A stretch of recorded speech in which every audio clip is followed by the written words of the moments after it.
Now let me demonstrate the delete statement. In the test users window, let us verify the existing data first. Select star from test.example1. We would like to remove the row containing the value 3.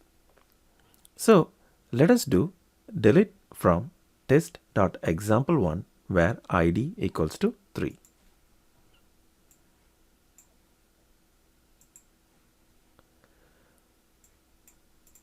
One rows deleted. Verify it.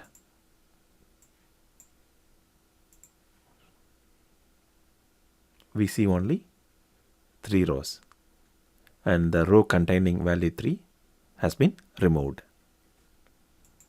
Commit it. Thank you for watching this video.